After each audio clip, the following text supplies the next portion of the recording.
Good evening, everyone. We will call the Planning Commission to order, but first, if there's anyone that needs a translator, we do have someone available. Please let us know.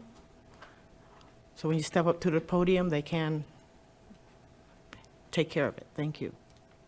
Is there anyone that needs a translator? Hay alguien aquí, buenas tardes, bienvenidos a todos. Hay alguien aquí que necesita un intérprete. There is one? Okay. When it's time, we'll let you know. Okay. We're bringing the Planning Commission to order on this Tuesday, May 12th. Commissioner Ivan Garcia, can you lead us in the Pledge of Allegiance?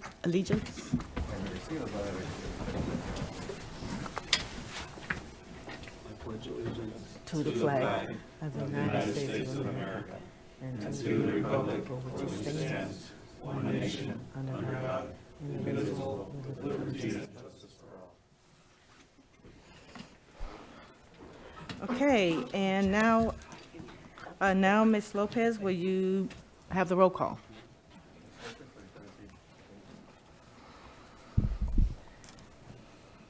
Chair Armstrong, Here. Armstead, Here. Vice Chair Queel, Here. Commissioner Lopez, Commissioner Ivan Garcia, Present. Commissioner Flores, Here. Commissioner Sherrick, Here. Commissioner Orlando Garcia, Here. Commissioner Lewis is excused, and Commissioner Lopez is absent. Okay. It is now time for public comments for items listed and not listed on the agenda. A 3-minute limitation. A 3-minute limitation shall apply to each member of the public who wishes to address the Planning Commission on any item on the agenda, excluding public hearings. There is no limit to the number of items that may be discussed within the 3-minute time limit. Okay, Ms. Lopez, can you have the administration of oath for our public speakers?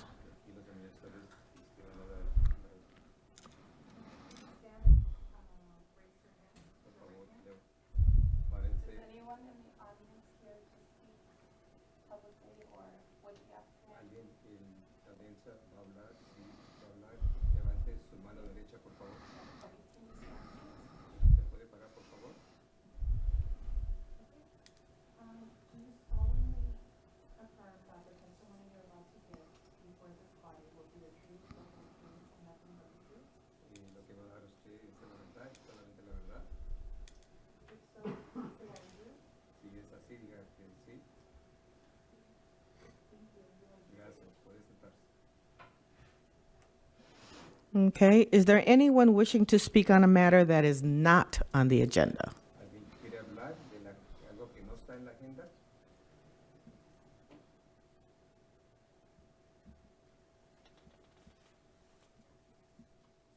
Are you coming up to? Okay. No? Okay, I'm assuming everyone else is speaking on the agenda. Okay. The first one will be Carmen Gonzalez. Please come up to the podium.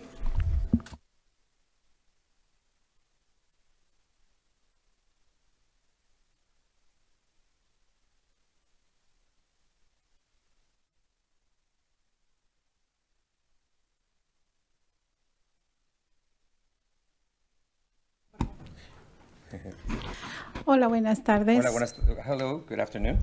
Mi nombre es Carmen González, Marta González is my name, organizadora con la Colectiva Popular para la Justicia Ambiental. Organizer of the Popular here.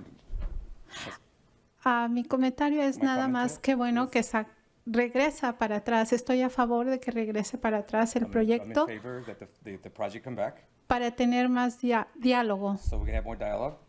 También quería I preguntar, also wanted to ask, ¿por qué no, Why not? o cómo fue la forma en repartir o form? informar a la comunidad? how can we Porque inform the community and more algunas personas Some no persons recibieron la notificación receive the o el notification aviso para or poder estar aquí. to be here tonight? Era todo mi comentario. That was all my comment. Muchas gracias y gracias por la interpretación. Thank you so much, and thank you for my interpreter.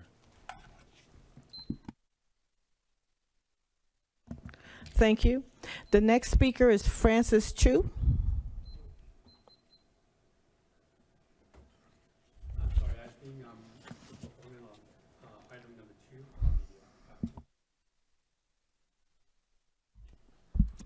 If the chairwoman, if the comment card has specified that they're going to speak on a specific item, then we can wait to receive their comments when we get to that item. Clarification, is it number 2 or number 5?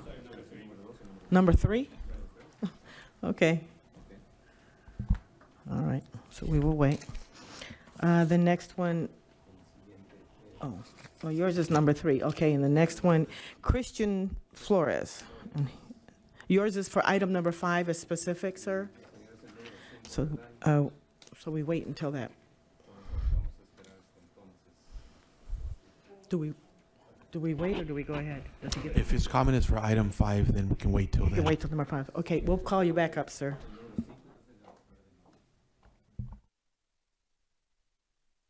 Next are the consent calendar.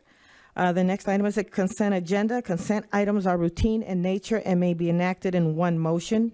All public and non-public hearings will be open at one time. Any item may be discussed separately upon request of a member of the Planning Commission or a member of the public. Does staff have any updates to the consent calendar? Thank you, Chair. Our only item on the consent agenda this evening would be the minutes from the meeting of February 13th, 2024.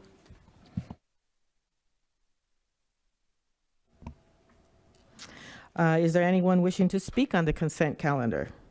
If not, I need a motion to approve the consent calendar, which is the minutes. I need a motion. Motion to approve the consent calendar.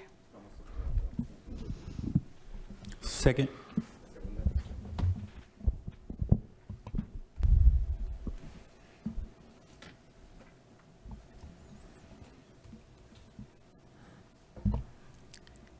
Chair Armstead? Vice Chair Quill? I will abstain. I was absent at that meeting. Okay. Commissioner Ivan Garcia? Yes. Commissioner Flores? Yes. Commissioner Sherrick? Yes. And Commissioner Orlando Garcia? Yes. Thank you.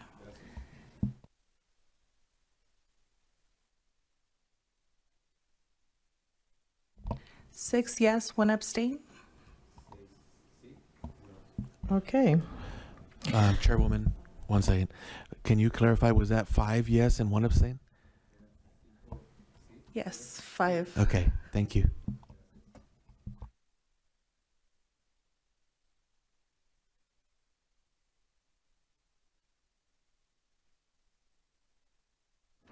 Next are the public hearing items. The Planning Commission will first hear a report from staff, and then the public hearing will be opened. The applicant will have an opportunity to speak. Next, members of the public will be allowed to speak. Anyone in the audience wishing to speak must be sworn in and fill out a request to speak form. The forms are located at the table near the door. When your name is called, come forward and speak your name into the microphone. Say and spell your name for the taped record. After all have spoken, the applicant will be allowed to respond. Public hearing will then be closed and Planning Commission will begin deliberations and make a decision.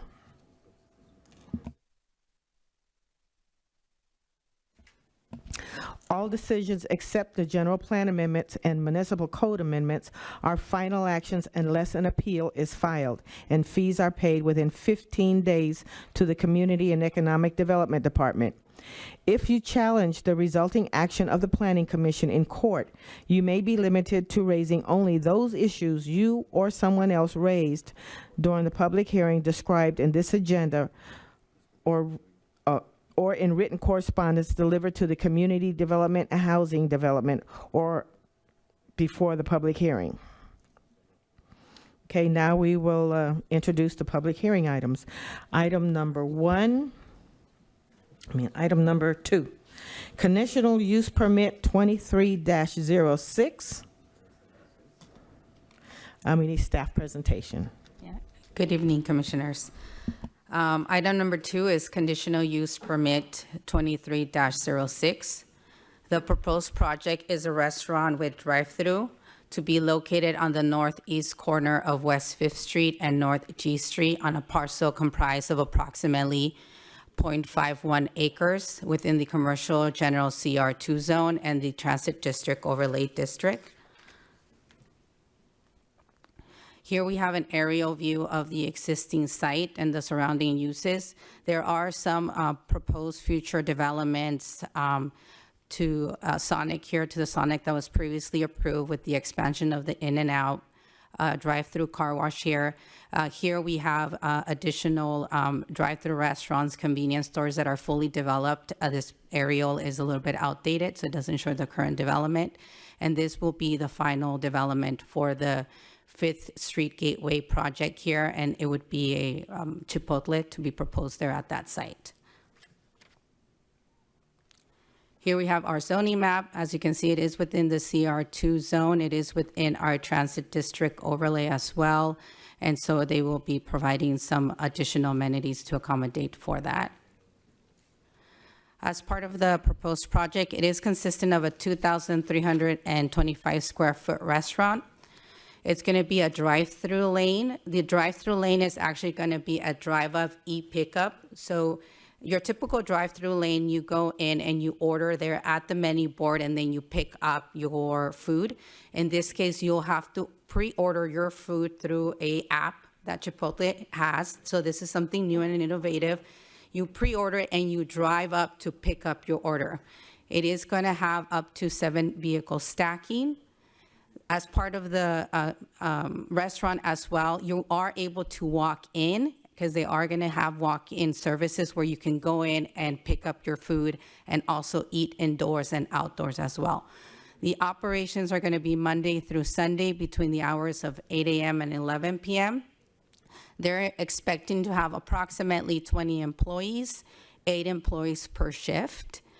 Currently, right now, as it relates to the access, they do have right-in, right-out access only on West 5th Street and on North G Street, and that was as part of the review for traffic and access, and I will show you in the site plan as it relates to the pork chops that are going to be built to make sure that we maintain the right-in, right-out access there. They are proposing to have 6 parking stalls, 2 ADA stalls, and also provide for 2 bicycle spaces on the site for those community members that live within the area that just are able to go through and just, they don't have a vehicle, so they can ride a bike there. Here's the existing site as it exists right now at the intersection of West 5th Street and North G Street. Here, this is the site plan as right here. Let me see if I can get the pointer. There is going to be a, let me see, a pork chop right here. So the vehicles are going to drive in, pick up their food, and then they're going to be able to exit here. And there's this built-out pork chop to prevent vehicles from turning onto G, and so that way they'll only be able to go in and out. And the same thing here on G, they'll be able to go in and then out this way. And then there's going to be a pork chop here as well. So that way that will help and deter traffic from the upcoming vehicles and help alleviate some of that. Here we have the existing floor plan. This is going to be the sit-down area. So as I mentioned, people are still going to be able to come in, have a, order their food and sit down and, eat there for lunch as well. And so that's going to be a nice benefit for the area and for also the employees within the area. This is the proposed elevation for the Chipotle, a little bit more modern in terms of design and architecture. As part of the proposed landscaping, they are going to have proposed different types of variation of shrubs and trees from 24 inches, so that's going to cover the whole site area. And so it's going to be fully landscaped, so you're going to be able to see that there. And with that, our recommendation is that the Planning Commission adopt resolution number 2024-009, finding that the project is categorically exempt pursuant to section 15303, new construction or conversion of small structures, and section 15332, infill development projects of CEQA, and approving conditional use permit 23-06 based on findings of fact and subject to the recommended conditions of approval. If you have any questions, I'm able to answer questions. I also have the applicant is here to answer any project-specific questions that you may have as well. I have a question. When previous development was being built, I had asked the question for Public Works, you know, that I believe this is a fair share where there would need street improvements are needed, but the developer is providing fair share credits. I asked for an accounting of those fair share credits and what the impact was to the city, as the city is going to have to come up with the pay prevailing wage and come up with the funds if there's not enough in the fair share. And I haven't received that yet. Or the commission, I don't think, has received that yet. I can definitely. That's something that I would need to check with our Public Works Department. I'm not sure why that hasn't been provided. It hasn't been provided to us directly. We have asked for it. So I can definitely make that request once more and try to get that information for you. Thank you. Sorry about that. Just for clarification for the public, this does not have a drive-through, it's a drive-up, just so the public understands the difference. That is correct. This is going to be a drive up, so it's a new way of ordering food. It's something that Chipotle, and I think other, like I did have a previous project in where it was a rallies and they were doing the e-pickup as well, where they can come in and pick up the food. This one you can order from the app. You drive up and then you pick up the food if you don't want to get out of your car to get it. And there will have a mechanism in where if you haven't ordered your food, they're just going to be like, sorry, we can't help you. You have to order your food via the website and then, or the app, and then come back. Or they have the option of parking and then going inside. Anyone else? I have a question. It's probably a question for the applicant. I just want to know what's the average size of a Chipotle. This is a pretty big lot and 2,300 plus square feet. Seems like a pretty big restaurant size for a Chipotle. Chairwoman, before the applicant begins, I'd recommend you open the public hearing now. Okay, we are now open for public comment. And we do have a public comment on this one, the applicant. Hi, I'm Danielle Foley, the applicant for this project. This has actually been a new standard size for their Chipotles that they're trying to implement with the drive-through. So they have the capacity to service both the drive-through orders and then the guests up front.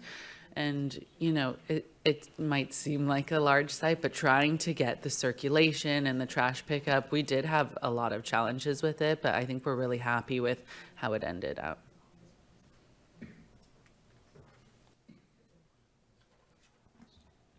Thank you. I just have one more question. That you have read over the conditions of approval and you're satisfied with them? There's no concerns? Yes, we're happy with them. Thank you.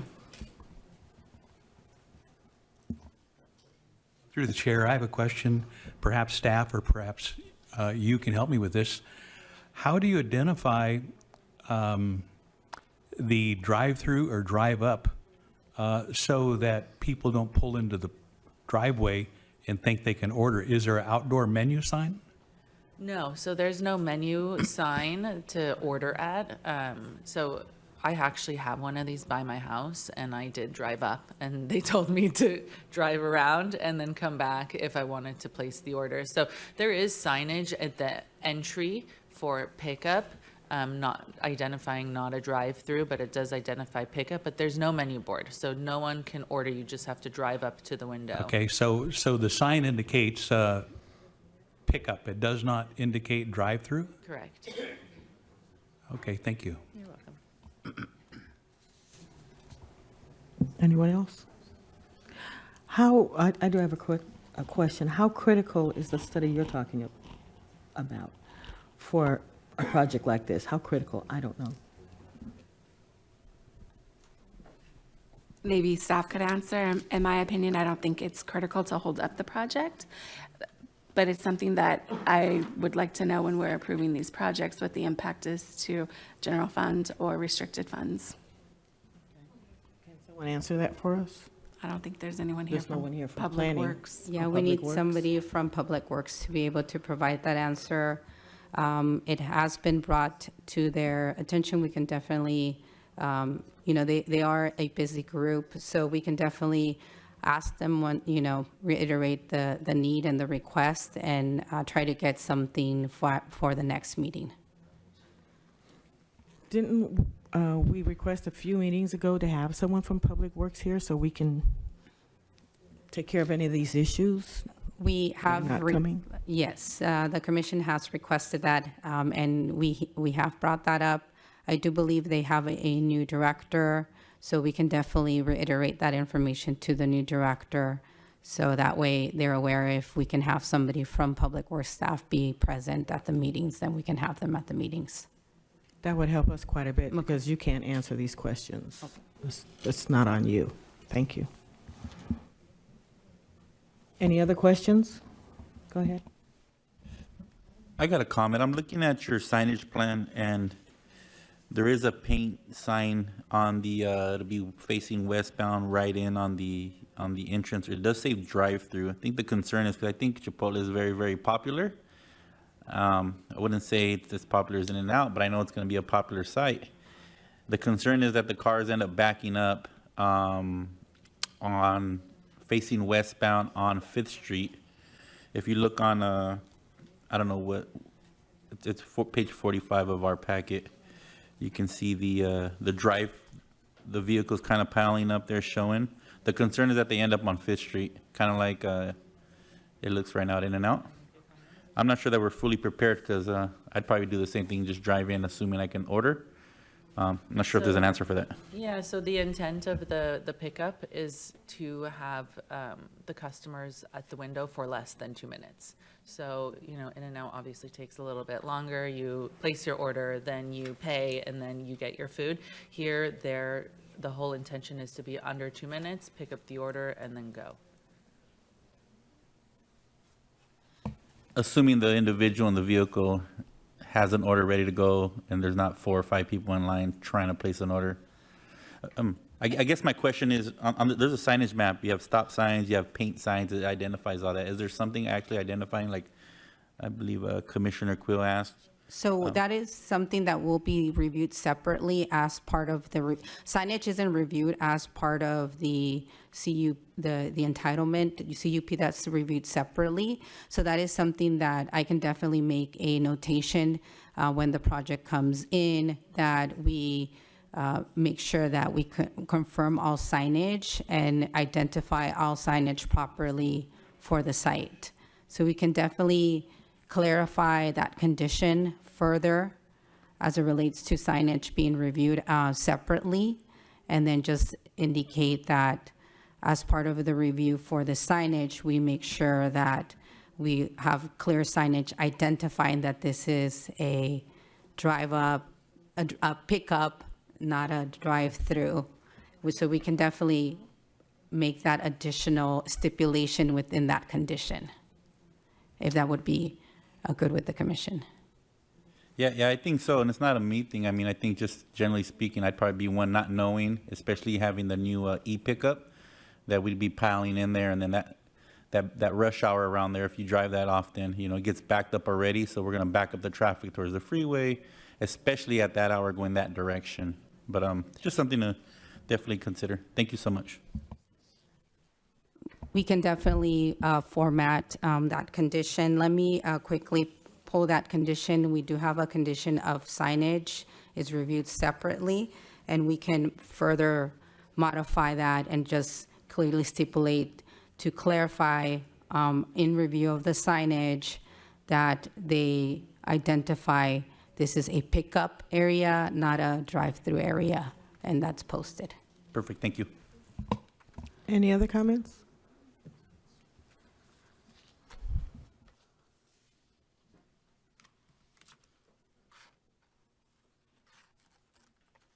We will now hold a motion. I need a motion. Chairwoman, have you asked for other public comment on this? Oh, no. Are there any other comments on item number 2?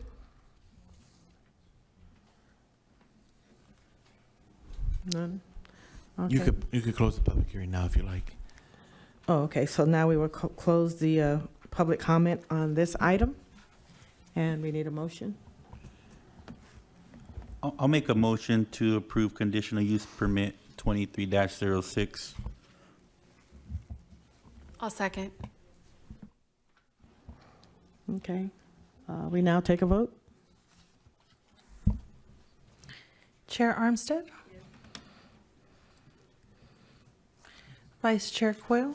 Yes. Commissioner Ivan Garcia? Yes.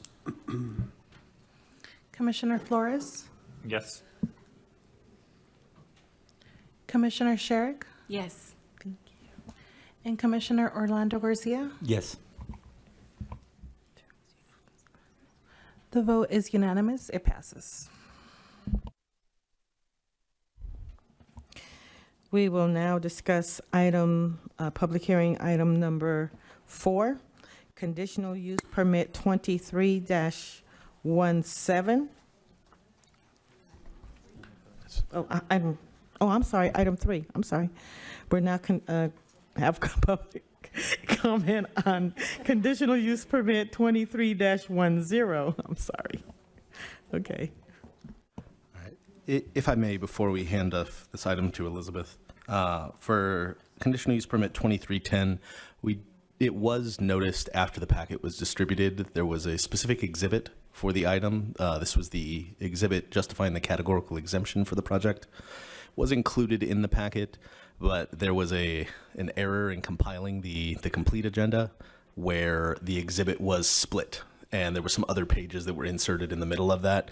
We understand that could have been a little bit confusing. We did want to make sure that everybody had that full information, so we did print that up separately. I believe that's been provided to all of the commissioners. This would be the category environmental determination categorical exemption for the Starbucks drive-through. And thank you. And there are also copies that have been provided for members of the public should they have interest. That's it. Yes.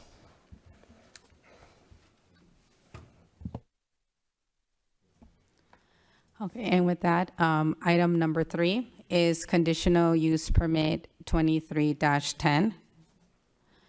The proposed project is a restaurant with drive-through. This will be for a new Starbucks to be located on the southwest corner of West Kendall Drive and Shandon Hill Circle.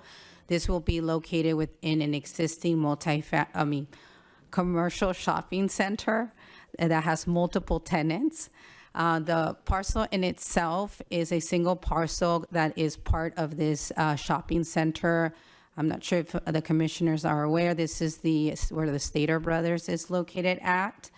The project site is approximately 0.43 acres within the commercial general CG1 zone and the transit district overlay. Here we have an existing aerial of the existing site. This is one of 2 remnant pads within the shopping center. So they are going to be located here. So they are going to encompass this area as part of they're not going to be required to do any additional offsite improvements because that whole area has already been fully improved and they have existing landscaping. So they're just going to embed into that existing landscaping as well.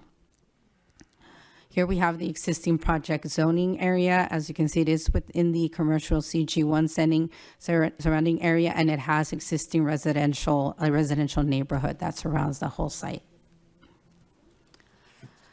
For the project is approximately 1,990 square feet. This is going to be your standard drive-through lane. So you are going to be able to order on site and then be able to go off site. It does allow for a total of 7 vehicles stacking with 7 behind the menu board. As part of the review for the traffic, in case that there was any stacking of vehicles beyond the drive-through lane, they did prepare a contingency plan as part of the review for the traffic analyses, and that will be maintained within not only the Starbucks owner and operator, but also with the city to make sure that it is implemented as part of that. So essentially, if they go behind the menu board, they will have an employee out there guiding traffic and taking orders to make sure that they don't block any any driveways or access to the site. It will operate Monday through Sunday. There will be approximately 40 employees, 8 to 9 per shift. As I mentioned, there is 2 driveways on the existing site, one West Kendall Drive, one through Shandon Hills Circle, one through Shandon Hills Drive. There are currently CC&Rs in place that allow for vehicular access and parking. However, within their existing site, they will provide 13 parking spaces and then 1 for ADA accessibility. Here is the existing site as you're facing on West Kendall Drive. Here we have the existing drive-through. There is going to be existing landscaping, fully grown trees, and they're going to add additional landscaping between the areas here, additional landscaping here, and then along the actual drive-through lane, there will be some additional landscaping and buffering that will be created. Oh, I don't know what happened. Oh, here we go. Sorry. Here's the existing proposed elevation. It's a little bit more modern in terms of the Starbucks design. They are creating a lot more modern design in terms of the architecture. And as part of the drive-through lane, so this is going to be the drive-through lane here. They are going to provide some growing vines and flowering plants here just to kind of break that facade area. Here's the existing landscape. As mentioned, they are fully grown trees already completely developed there and grassed areas. They're not going to interrupt that. That's still going to be kept. They're just going to be end up adding additional landscaping and buffering around the drive-through. And then they're going to be having additional landscaping in the areas that they're going to connect to. And with that, staff's recommendation at this point is for the Planning Commission to adopt resolution number 2024-010, finding the project categorically exempt pursuant to section 15303, new construction or conversion of small structures in accordance to CEQA, and approving conditional use permit 23-10 based on findings of fact and subject to the recommended conditions of approval. I do have the applicant here if you have any additional questions that are project specific. Okay, we will now open up for public hearing. And I do have one person for public comment right now, Francis Chu.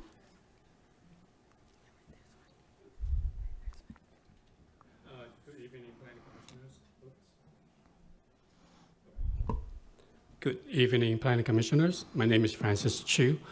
I'm with Fountainhead Development at 1401 Quail Street in Newport Beach.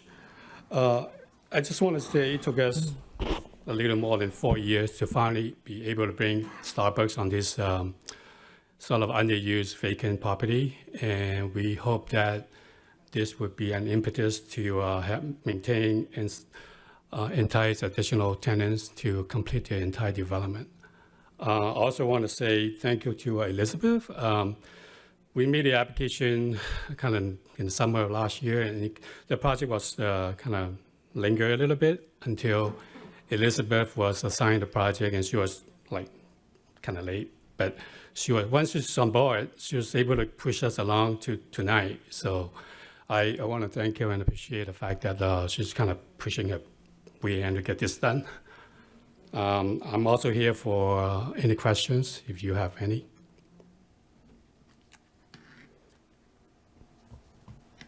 Go ahead. Thank you, Mr. Chu. I just have a general question in regards to the exhibits and the architecture. Is there a reason why Starbucks ain't identified on the drawings? It just says coffee or something generic? Typically, on our applications, some of the tenants do not want to identify themselves, just for the fact that they're still negotiating the projects, and also because of competitive tenants. So that's typically how we approach it. Okay, so we're clear that It is a Starbucks. it's going to be a Starbucks. We executed the contract, so Okay. we're good now. Okay, thank you. Any other questions? I just want to confirm that you approve with the conditions of approval. There's no concerns. We have no concern. Thank you. Thanks. Through the chair, I have a question, perhaps to staff. When you mentioned that the building architecture conforms to what the center has existing, how do you evaluate that, and do you have pictures of the existing center? I believe the existing center has mission tile roof. I could be wrong. Yeah. The shopping center does have mission tile roof on certain structures, but some of the structure in the front along the Candle Street have a variations of our architecture. With that consideration, what we are proposing is we will maintain the same architectural scheme in terms of the color. So we're using some of the stucco finishes and the same color scheme to match the existing shopping center.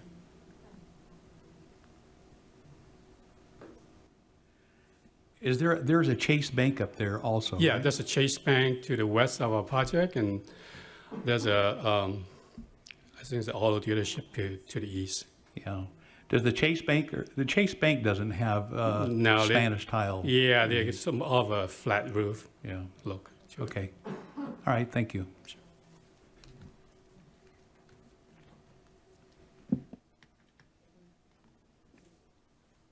Do we have any other public comments on this item? No? Okay, we will now close the public hearing on this item and call for a motion.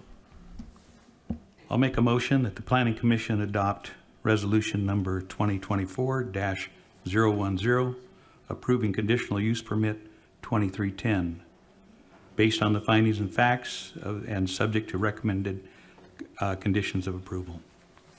Thank you so much.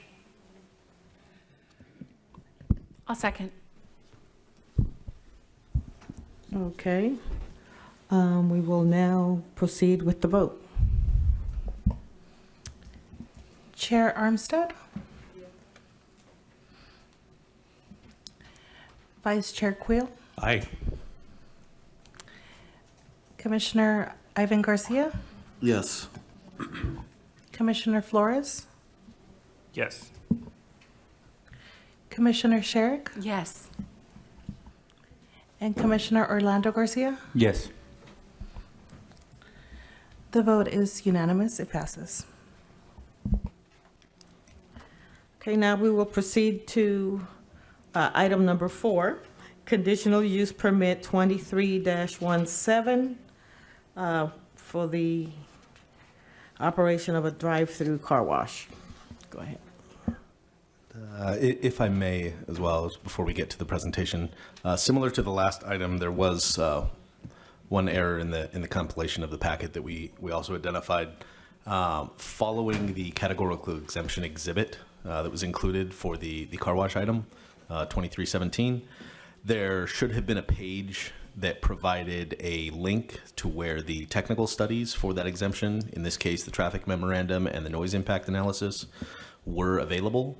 Those were on our city's website. They had been made available as of the posting of the packet last Friday, but that one sheet that provided the link for them was omitted, just in error. So for this evening, both for the commissioners and the members of the public, we did provide the copies of those exhibits or of those technical reports for your consideration.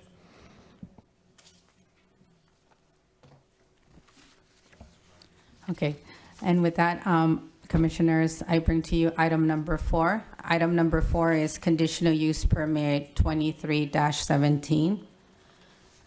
The proposed project is to develop an express drive-through car wash containing approximately 3,596 square feet on a project site located at 886 East Hospitality Lane, on a project parcel that comprises approximately 1.44 acres within the Commercial Regional CR3 zone and Transit District overlay.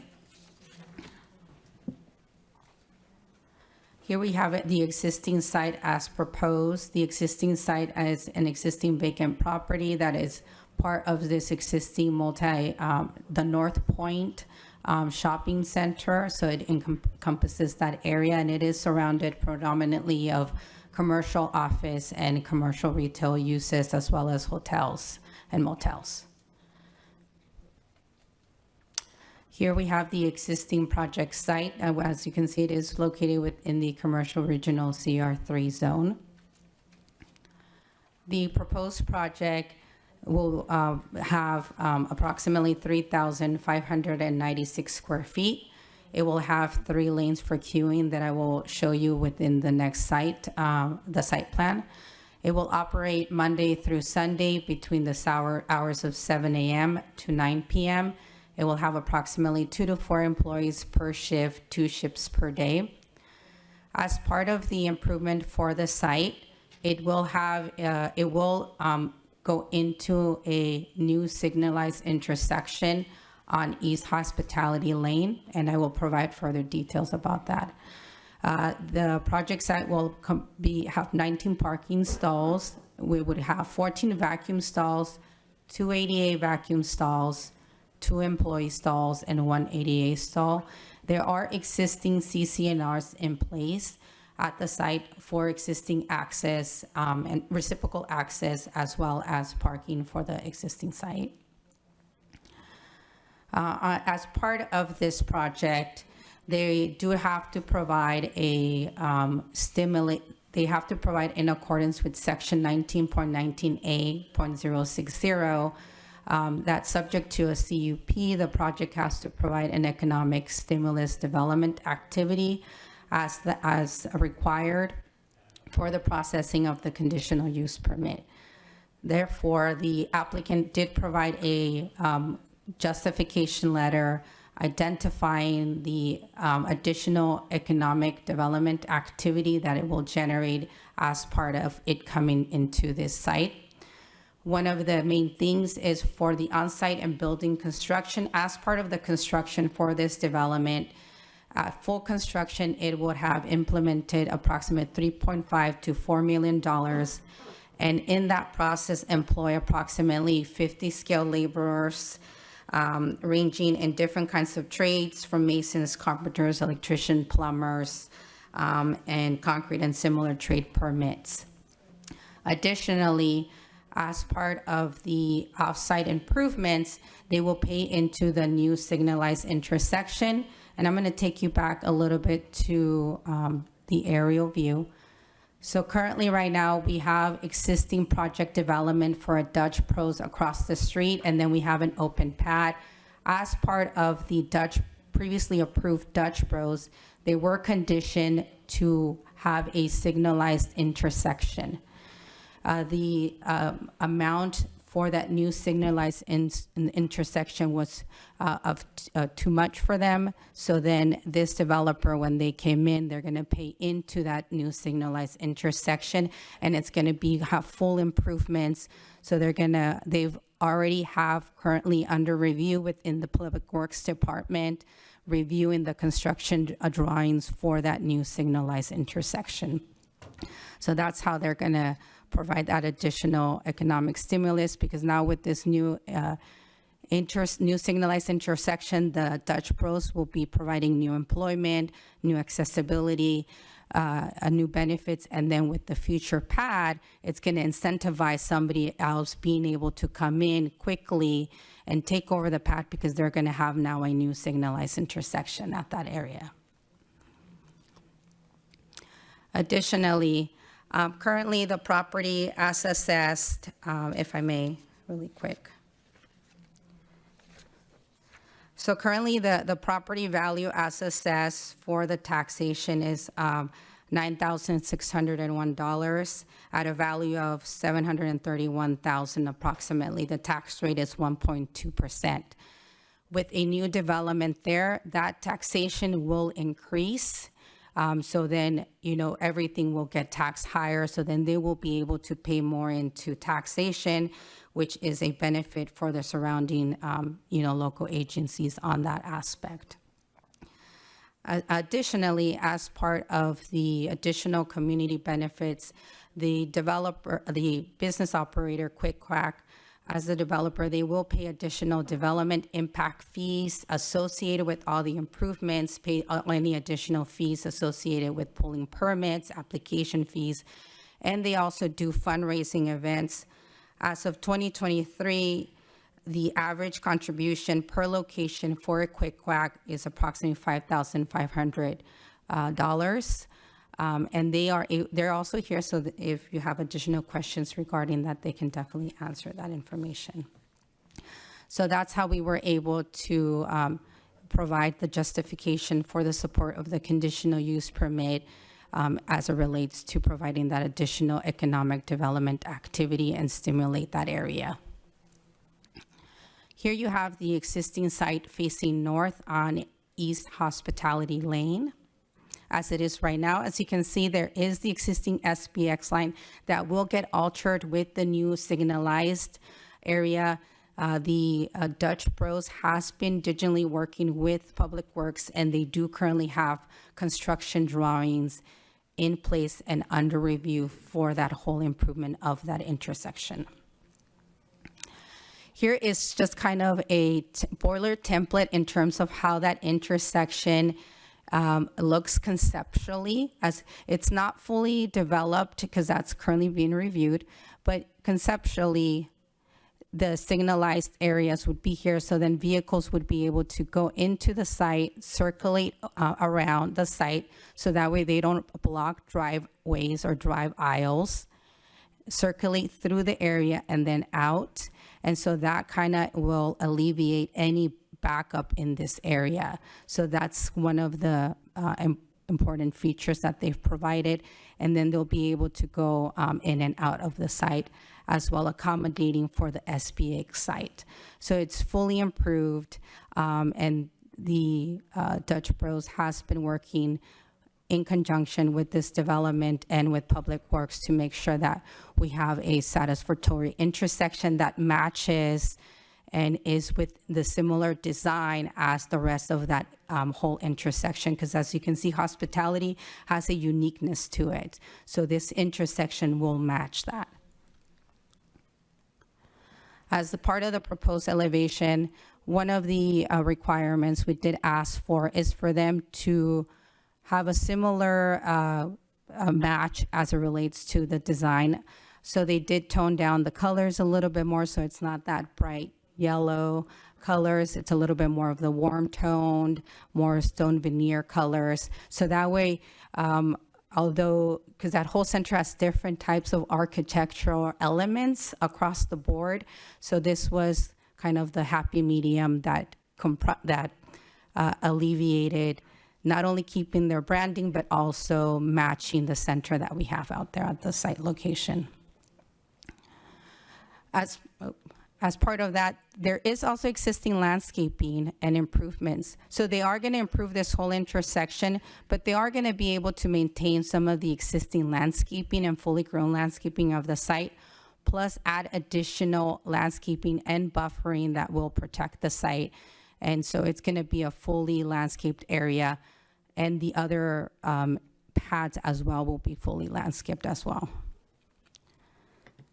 With that, at this time, the staff recommends that the Planning Commission adopt resolution number 2024-011, finding the project categorically exempt pursuant to section 15332 infill development projects in accordance to CEQA, and approving conditional use permit 23-17 based on findings of fact and subject to the recommended conditions of approval. The applicant is here to answer any kind of project-specific questions that you may ask, and then I'm also here to answer as much questions as possible as well. We will now open up the public hearing on this item. Do we have any public comments on this item? Item number 4. Thank you, Chair. I just have 2 questions. Elizabeth, when you say pay into for the signal, does that mean like both developers are paying for the signal, or is there a city portion? So both developers are paying into the signal, correct? Thanks. So yeah, the Dutch Bro, Quick Quack will pay the Dutch Bros to be able to get this signalized improved, correct? The city is not paying for this. Thank you. And just one other question. The developer has no concerns with the conditions? We're fully accepting all the conditions at this time. Thank you. Thank you.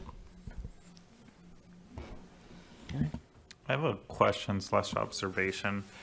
For staff, I was wondering what was, I guess, the justification for providing so much economic analyses for this item compared to the last 2 items we received, who are also conditional use permits.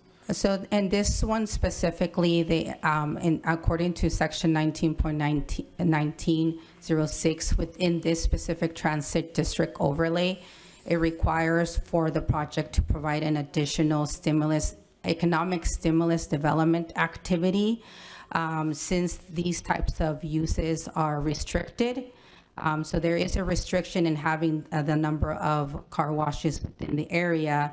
They have a prohibition. So as part of that, subject to a conditional use permit, they have to provide this additional analysis showcasing that they are able to provide this type of incentive for the area.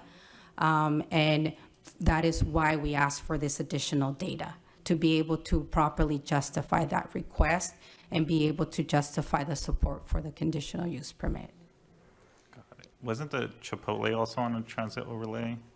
That one is within the transit district overlay. That one, it is within a CG1, which is a commercial general zone designation that allows for restaurants with drive-through. This specifically one has a restriction as it relates to the car washes. So for that reason, we ask for this additional information to be able to justify the support for the conditional use permit. Got it. Thank you. I have a question of staff, and I'm putting my Chamber of Commerce hat on. Let's take another look at that elevation. You had made a comment that the planners toned down the color or the elevation instead of using perhaps the proposed yellow. Yeah, they do brighter yellow colors, green colors. Can you chime in a little bit more in terms of the color tone? So yeah, they use a little bit more of the brighter yellows, colors, brighter green colors. So they're not using those color tones. They're using more of a matted, well, I wouldn't say matted, but like beige colors, warm colors that are more compatible with that center. Well, let me ask you, Yeah. Yes. who is it that makes those decisions on changing those colors? Again, my Chamber of Commerce hat tells me if this guy's going to invest all this money to have a business, he would like to have something that looks like a car wash and have not only that, but a large sign that goes along with it. And I know that there's limitations to the amount of signage they can have. I'd drive right by that and not know it's a car wash. So we are going to be reviewing, they are going to have additional signage. That is something that will be reviewed separately. It's not reviewed as part of the entitlement. So they are proposing some signage and some monument signage that will identify the business operation. And as it relates to the color designation, that was something that was reviewed with the previous director. And in the discussion with that previous director, in review and evaluation at it being part of the shopping center, then it was a suggestion and a determination that they match those colors. Okay. Well, I'm just expressing my unfairness because there is a car wash over there on Tippecanoe that's bright red and white in color and black, relatively new car wash. And this doesn't look like what I've normally seen of the car washes. And I think that these people do a pretty good quality job on their decoration. So I hate to see it going that way personally. Okay. I like to see something alive. If that is something that the commission is open and able and allowed to, we as staff, we can definitely revisit that with the applicant and be able to modify the color scheme to their traditional scheme. Well, I just think some consideration needs to be given before we start putting all these restrictions and changing these opportunities for these business people to develop their projects and advertise their projects properly. I'd sure hate to see them go through all this and find out we failed, so. Thank you for the feedback. I definitely don't disagree with the statement. That is something that we can, as staff, are able to review the color schemes. And if it's something that the commission, would want them to continue and maintain their branding, because obviously it is, as you mentioned, a disadvantage that they can face, we can definitely have them go back to their original design. I don't think, and staff is here to object to a new business operating here with their branding design. Yeah, I think there's some constitutional items there. Being in the sign business, I recall times when the cities wanted to restrict colors on signs, and the cities were unable to do that. So I think the restrictions on these colors, for me, they don't work, and I think for business people, they don't work. Thank you. No, thank you so much for the input, and we can definitely work with the developer on making, allowing them to continue to move forward with what the original designs are for the Quick Quack branding. If I may add, one thing, just looking at the elevations today, as you mentioned, obviously they would have the sign on the building as well. That's not considered as part of the permit today, but that would certainly be allowed, as Elizabeth had noted on the previous item. There's also the considerations for the signage along the street fronting their property. It's in the multi-tenant center, so there are other combined signage opportunities where they may be able to place a panel. And with the layout of the site, the building being set back already a little bit and having all of the canopies, there's going to be the traditional equipment that you see. I believe it's usually the big orange, kind of the spheres that you have, all of the vacuum stations, the things that we typically do identify as part of the car wash. So there will be other hallmarks aside from just the building color that will kind of lend to the attention getting, if you will. Okay, I appreciate that. I just wanted to make it a point that sometimes we get too restrictive on people's logos and their colors and so on. So that's my input. No, and we appreciate that and understand. Thank you. I have a couple of comments. First, where's the next closest car wash to this one? You had mentioned there's one down the street. There. So how close is the next one? Let me see if I can grab a. So there is one on the, and I'm cutting the intersection because I wanted to make sure I stayed within the vicinity, but there is one on the corner of Hospitality and Tippecanoe. Correct. And there is one that's going to be a Quick Quack car wash, as well as a Starbucks restaurant with drive-through. And then there is a Fast 5 express car wash on Hospitality and Waterman. Okay, well, my other comment is we've already got more than 30 car washes in this city. And there's several that are right next to each other. So it's a comment, it should be an observation, especially to the public. Do we need another car wash next, close to another one? That's a question, that's a comment. But we need to be aware how many car washes we have in the city. We already have more than 30, and several of them are right beside each other. That's definitely something that staff is considering, and something that we will continue to bring up with the new director that comes on board, and making them aware of the concerns, because we are aware of those concerns. When, projects get brought to us, we just process them based on our code, and there are no restrictions related to limiting the car washes and where the locations and placements that they go. But that is something that we are aware of, and that's something that we will definitely continue to bring up with the new director and make them aware of those concerns that the commission brings forward. Any other comments? I have a couple of questions. First question is, or comment is, I'm in favor of the project. Just wanted to know, when are we going to start breaking ground on the other Quick Quack car washes? I know we have one over on Kendall, and then we have the one on 5th Street near In-N-Out. I was just curious to know when those were going to break ground.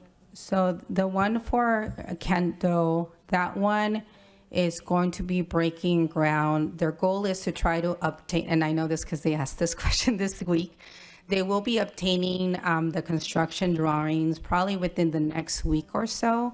So they should start commencing construction before the end of the month. The one for, that's Shandon and Kendall. And then you had the one for 5th and 5th and G, I believe it is. that one is currently under construction. I have the planner here. So that one did go through plan check. It was currently approved just recently. So they should be starting. All right. My next question was, the landscape that we have as part of the landscaping plans, I was just curious to know what type of trees were specified, just so we're protecting some of, neighbors, or just the site, to consider basically the growth of those trees to protect any nearby buildings or underground utilities. Yeah, so they are going to be preserving some of the landscaping that's out there that won't be interfering with the new signalized intersection. But as part of the trees, they will have 15-gallon to 24-inch box trees throughout the whole site, and also fronting the site. That will include Marina strawberry, crepe myrtle, and coast live oak, and for a total of 14 trees. So they're going to be able to stay within the size limitations of those types of trees. And then my last question is, on Google Maps, I noticed there's like some electrical and telecom vaults where I believe is the landscape planning area. I was just curious to know if we've assessed the existing conditions. Yes, we have. I think most of the structures you're looking at are at the southwest corner, and they're actually tied into stormwater. And so the plan is taken into consideration leaving and using those. So we've spent a good amount of time looking at the structures that are there, and also tying in with the Dutch Brothers development and the orientation to make sure that all those items will work. And then just the last question, just to kind of jump back on to Larry Quayle's question related to the colors. I was just curious to know, what is the color difference between this car wash and the other 2 car washes that we recently approved last year? So this is a very unique project for the community, and I will tell you that part of it's also because of the CCNRs that are in place in the shopping center. and the developer who developed the balance of the project, who I'm working with as part of this project. So we came to the city in fourth quarter of 2022 with the proposed project. And part of that included a preliminary site plan and the elevations. And the elevations, it's a pretty much like your comment on the Fast Five, pretty white building with a lot of very bright yellows and very bright greens. And it's either completely stucco or CMU. The building that you have is significantly enhanced to match both the DeVita dialysis that's next door in the Panera, which includes both the texture and the feel, and then also has more of what I would consider a desert tone, which is a little more unique in these areas, as opposed to something that you might find that's a CMU block building in the Pacific Northwest or East Coast areas. So, and it also includes, spandrel glazing and window areas to break up the elevations. And that was based on not just the city's request, but also what the shopping center developer wanted to incorporate with the other items that are there. So it's a few things. So it's every aspect of it, including the materials that are on it. Thank you. That's all that I have. Any other public comments? I have a comment. Looking in Google Maps, I think the color scheme blends right in with the surrounding businesses. I do respect the branding portion, as my fellow commissioner mentioned, but I could also understand that all this thought was put into place, thinking about the local community and the businesses. I would have to guess that the audience we're trying to attract there is the local businesses. There is some residential off, east of Tippecanoe. But if I'm guessing, a lot of the business is going to come from lunchtime washes, before and after washes. That's what I personally would see there in that. So I can appreciate the softer tones, the not so bright colors, which you'll, in my opinion, you'll get out of the signage. I don't think there'll be a lack of signage there, but yeah, and, the other issue with the amount of car washes, I did see the Fast Five. I personally don't see an immediate concern yet, but it's getting close to where we're maxing out, in my opinion, on washes. But I do see a need in that general area. That's all on that. And then secondly, the skilled labor. Where are we sourcing this labor from? Is it, are we considering local hire? Are we looking at our local areas? Are we gonna, Yeah, so so just to back up a little bit on the financial question that was there. So a good portion of my business has been working with communities and cities as they're developing. When redevelopment agencies were removed and the properties went into surplus property on EOPS and ROPS, and then I worked with a lot of cities on developing those. So the summary that Elizabeth had was probably overkill, because I used a lot of the templates that have been developed for those other projects to show what's happening there. As far as the contractors, there'll most likely be two contractors that'll be involved in the project. One will handle most of the site work and the grading and utilities, and another will handle the vertical improvements. To date, we've used a local engineering firm, civil. We've used a survey crew that's out of the Banning area. We have a geotech that's up in this general geographic area. So they're not necessarily directly in San Bernardino, but so far the professionals that have been associated with the project have come geographically from this area. When the contractors are hired, I can tell you that we'll go out to a bid process, and it'll go to mostly Southern California contractors. Most of them are located in this area. And most of the skilled laborers are going to come probably within 50 miles. I mean, I can almost tell you who's going to do the electrical work, the stucco work, and those items. They're going to keep them busy with the projects that are coming here, and obviously with the Chipotle and Starbucks that were here. And I would guess it's going to be some of those same contractors, because they build the same projects. I did a development south of here and went through there, and there's a Chipotle, and Starbucks was actually touring the site today, and Car Wash was doing their survey work. And I think the same contractor is probably going to build all three of those, and they would have a chance doing the same thing here. Okay, thank you. Any other comments? Public comment? Okay, we will now close the public hearing. And I need a motion.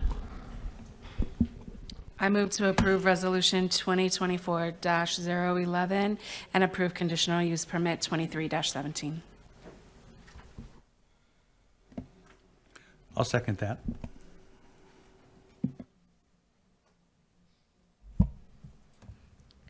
Chair Armstead? Vice Chair Quill? Yes.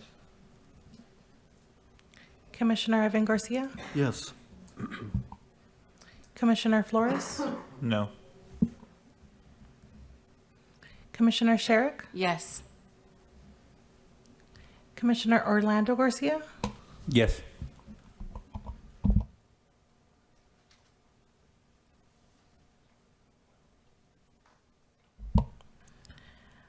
We have 3 yeses and 2 nos.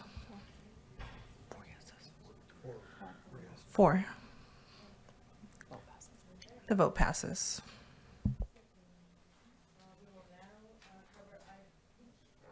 We will now discuss item number 5, development permit type P 22-05. Go ahead, staff. All right, thank you, Chair. Item number 5 this evening, development permit type P 22-05. This is a request to allow the development establishment of a truck and trailer parking facility on a parcel containing approximately 2.9 acres southeast, of West Rialto Avenue and South Rancho Avenue. This evening, staff does not have a presentation to make. Our recommendation this evening, by request directly of the project applicant, is to continue this item to the next meeting of April 9th. We will now open it up for public hearing, and I do have one speaker. Ms. Gonzalez? No, I'm sorry. Christian Flores. I'm sorry, I had the wrong one. Christian Flores. No, that's fine. Thank you so much. My name is Christian Flores. I'm a community organizer with Inland Congregations United for Change. However, for the first part of the public comment, I was requested to be here on behalf of Manuel Uribe, who's one of the residents at Santiago Mobile Home Park, who had received prior notices for other stages of this particular item. But for this particular meeting, he hadn't received one, but somebody else that had received one left it on the floor by the mailboxes. So that's how he found out about it. And so he contacted me saying he probably wouldn't be able to make it here because he'd be working late. But him, as well as me, myself, being in favor of being able to continue that item at the next month's meeting. I know in coalition with other community organizations and a lot of mobile home residents from 3 of the different mobile homes around that neighborhood came together, and it was the first item at Planning Commission for the city to ever be appealed by community members and organizations together, to really just, I guess, bring a lot of attention and focus to the issue with regards to how development is done in the city, the importance of being able to reclarify or rezone many areas that have historically faced housing and racial segregation in terms of the way that impoverished communities have purposely been placed in affordable housing that's purposely developed within industrial zones as opposed to being part of residential zones.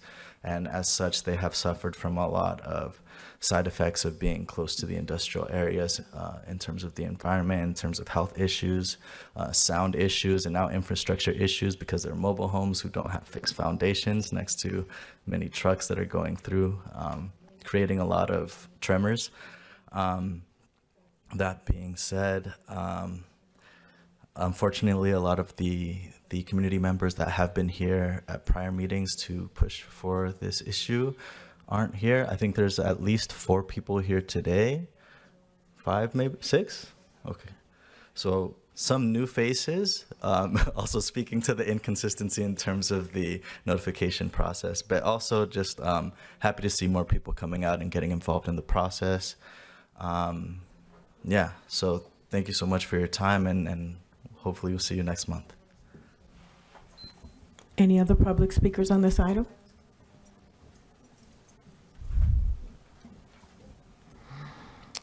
Okay, then I need a motion. I have a question to staff on this project. We have seen this before. Isn't this a project that was looked at before or presented before? This is the old Elliott Block area? No, it is very close to that. It's the same intersection. Oh. This property specifically is the southeast corner. Oh. The property that you're referencing was located just above the northeast corner, so immediately north of this site. Okay, thank you. Question or, well, comment. I am concerned hearing about the inconsistency about the public notification issues. Should this continue to the next meeting, will this be reissued for public notification?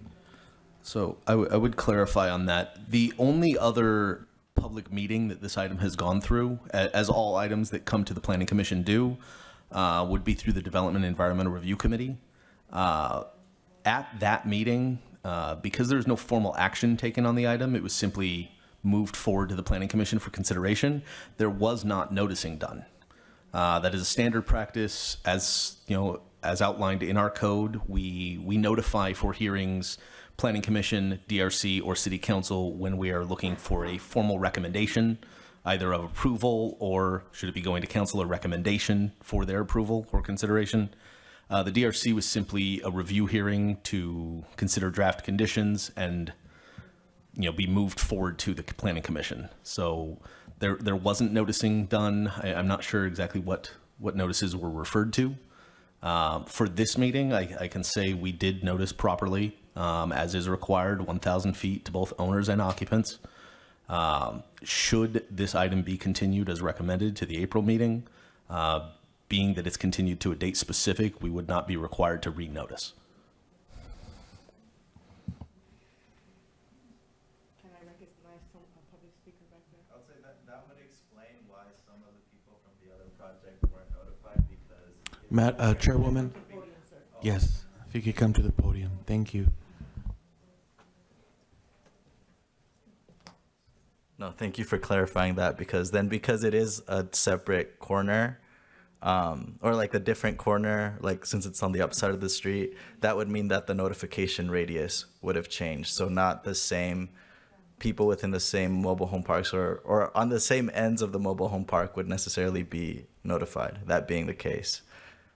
That's correct. The radius itself would have stayed the same. It is still 1,000 feet, but because the project site shifted roughly from here down to here, it would have now encompassed new properties that may have not been noticed for the other item. Likewise, it would have excluded properties that may have been noticed for the other, just depending on where that boundary is now redrawn. So it's a very similar project, but a separate one. Yes. That is correct.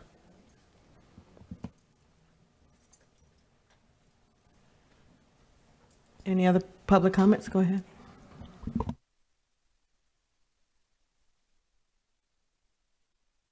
Any other public comments?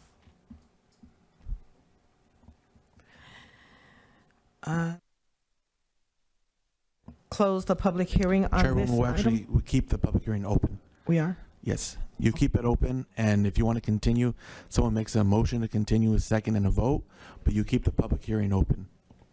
Okay. I'll motion to continue the project to the April It 9th. would be April 9th. April 9th. Yes, thank you. Planning Commission meeting. Okay, we'll now take a vote. Chair Armstead? Yes, this is to continue. Correct, continue. yes. Vice Chair Queel? Commissioner Ivan Garcia? Yes. Commissioner Flores? Yes. Commissioner Sherrick? Yes. Commissioner Orlando Garcia? Yes. The vote passes to continue. Okay, we'll now go to item number 6, Development Code Amendment 24-02, Emergency Shelter Overlay. All right, thank you, Chair.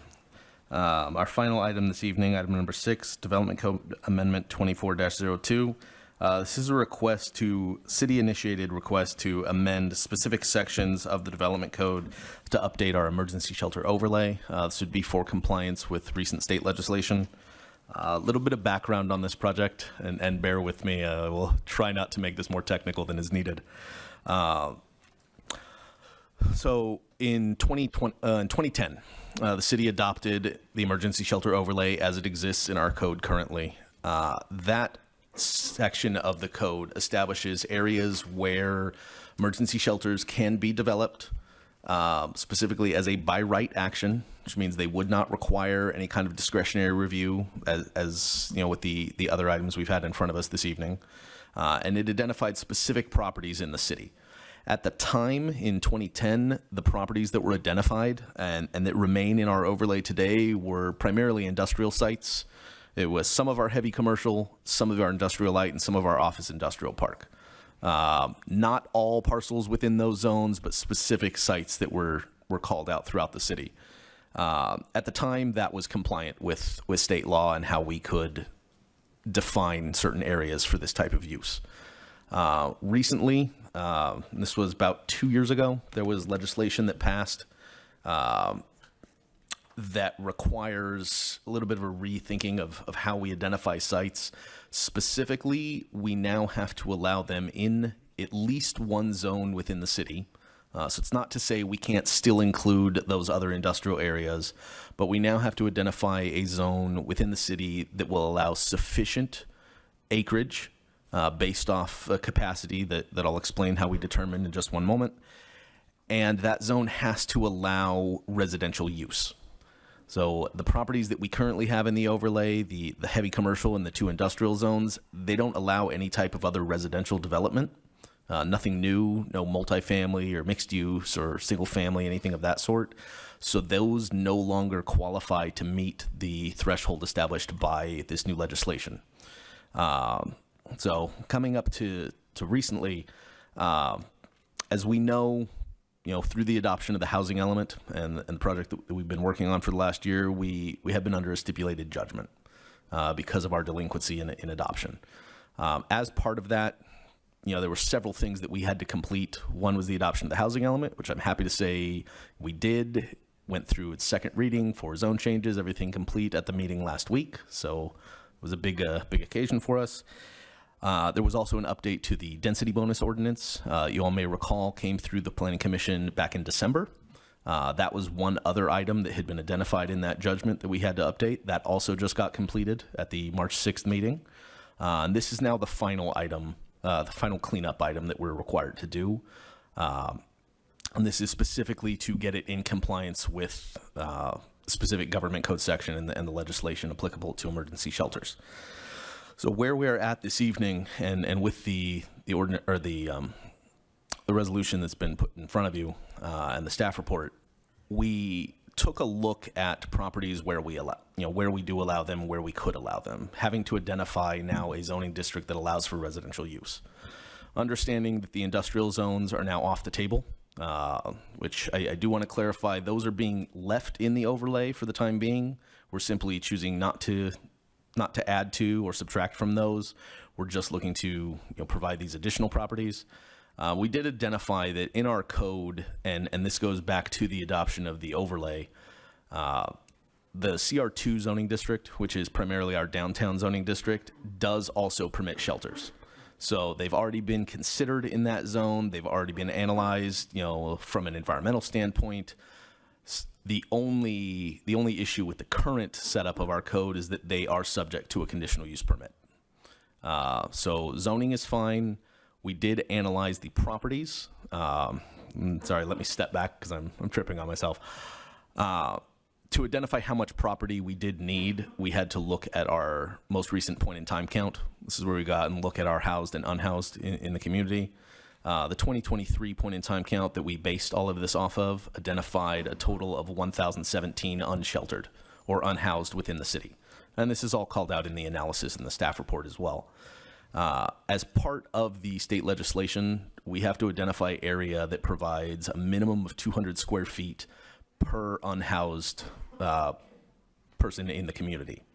I won't do the fine point math for everyone, but if we do 200 square feet by 1,017, divide it by an acre, it comes to 4.69 or 4.67, I believe it is, acres that we have to provide in the city in that appropriate zoning district.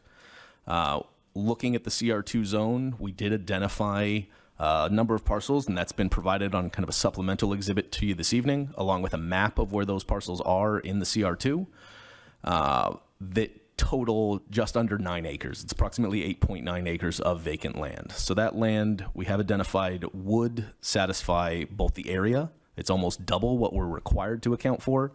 It is vacant.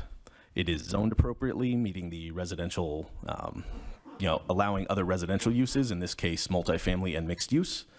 It's simply that we currently allow it under a conditional use permit. So the heart of what we're proposing this evening is to retain that zone.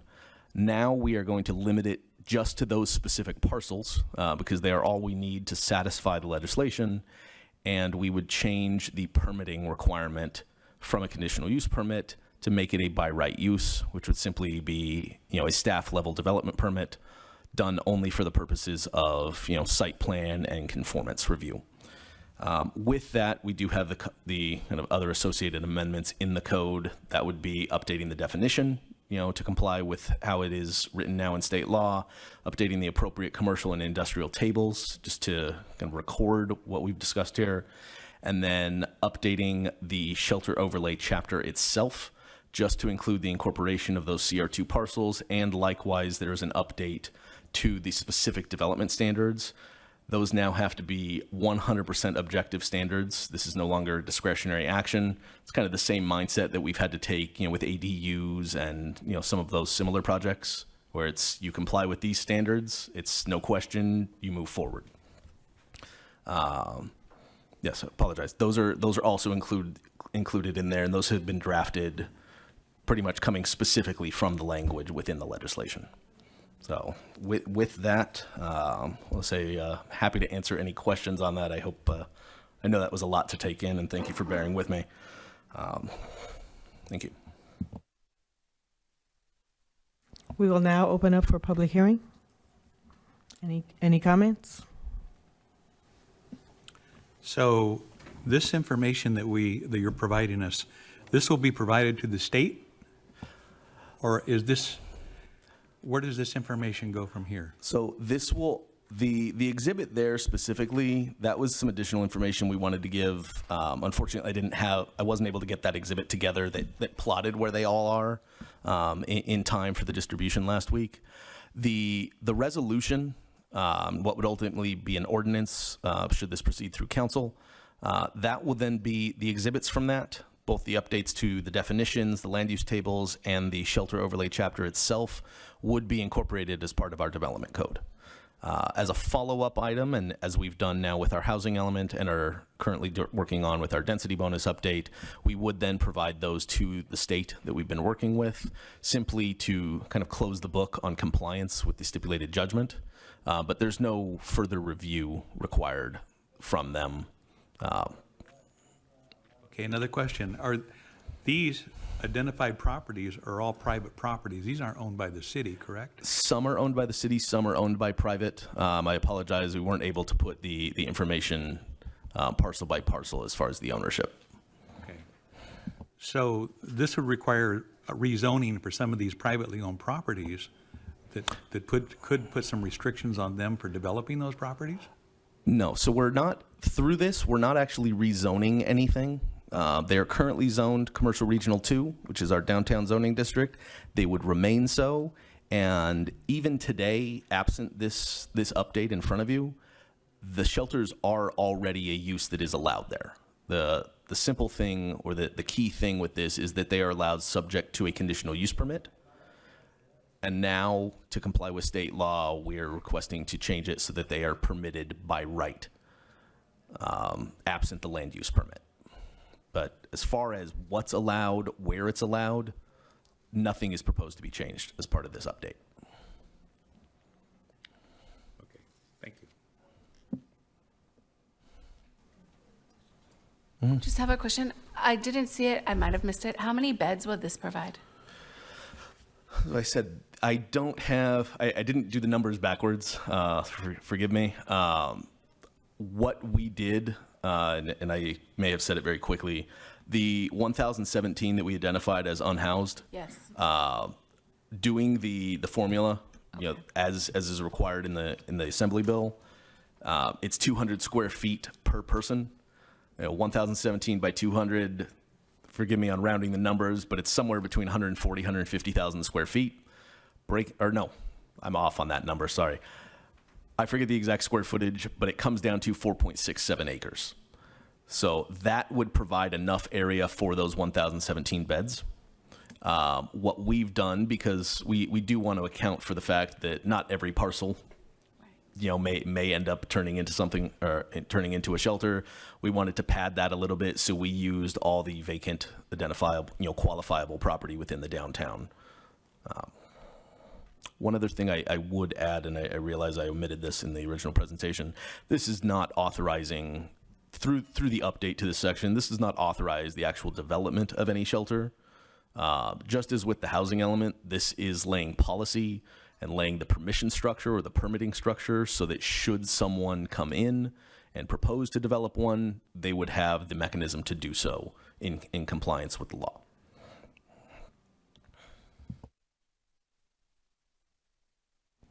Any other comments? I think my only comment is, and I don't know where this lands, but just in terms of distributional equity across the city, I am a bit concerned that only properties in the downtown neighborhood are getting this development code amendment, essentially protecting any other neighborhood from this process or this changed permitting process. No, and thank you. That's an excellent comment. One other thing I would add to this. So, as I noted, we are under a very strict timeline on this. So as we started to get into it, we did initially look at, are there other areas that we may want to consider? Being that we have to provide the land in areas zoned for residential use, you really are only limited to your residential zoning districts, either single or multifamily, and specific commercial districts. There are other properties in the city that we may consider, just to be upfront about that, but that is a much larger discussion. And given the kind of the influx state we're in with finalizing our draft land use map, working on the overall general plan update, the comprehensive dev code update that we're doing, it's a much larger discussion that we wouldn't have had time for in order to stick to the schedule that we're on. When we get further into those projects, and as we start to formalize the policy within those, it's certainly something that we will look at, as to whether we do want to provide more equitable distribution. That is what, if you look at the parcels that are in the overlay right now, that is something that they did. To be frank, it's a matter of timing right now. We just didn't have the ability to do that. And until we set the broad kind of land use plan for the city, anything we do could easily be rendered invalid should things change, as we're proposing. So that's an item we would consider bringing back. So clarification, we can revise it. Yeah, just as part of any section of the development code, this could be revised. And just to add, the numbers the area that we're providing right now is also prone to changing. We're doing this based off of the specific unhoused population in our most recent count. There's a new count for 2024. My understanding is that the numbers on that are supposed to be coming out sometime, by the end of April. That could change the number. It could go up, could go down. We also have a number of projects that we unfortunately could not consider in the calculations for this evening, but there's a number of projects that the city's working on, both on its own and with developing partners, to establish more shelter facilities in other locations in the city. That will then reduce our unhoused population, so that would change how much area we need. So there's a lot of moving parts that kind of, when they all come together, will likely require us to come back at some point and really reassess. Maybe we don't need to designate so much area, or maybe we want a different location. But for the purposes of this evening, and again, the timing that we're on, this is the path forward that we could propose that would disrupt or modify the least within the existing ordinance and bring us into compliance with state law.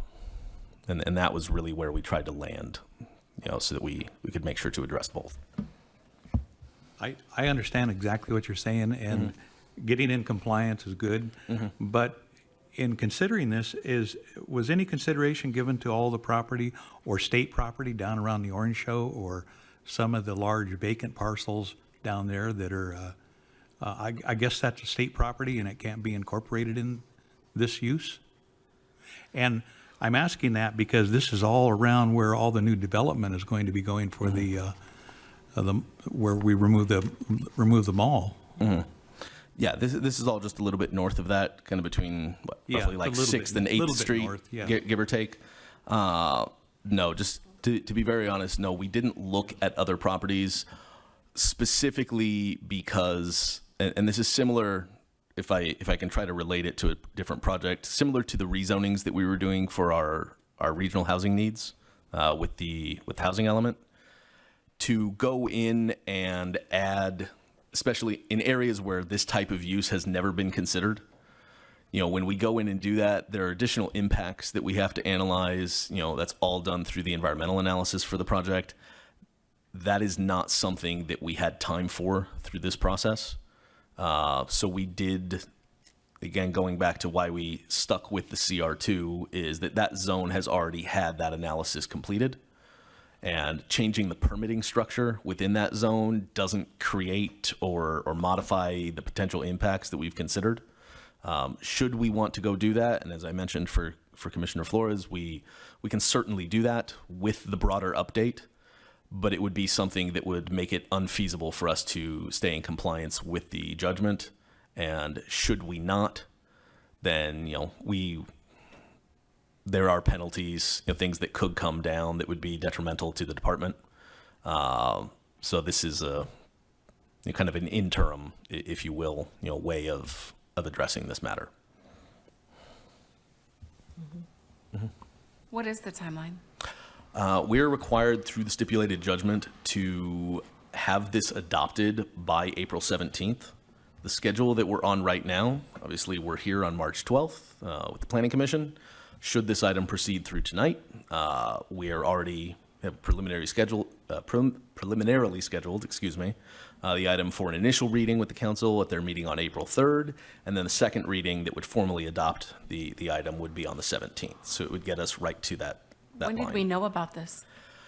This has come through the stipulated judgment, I believe, was as of August last year.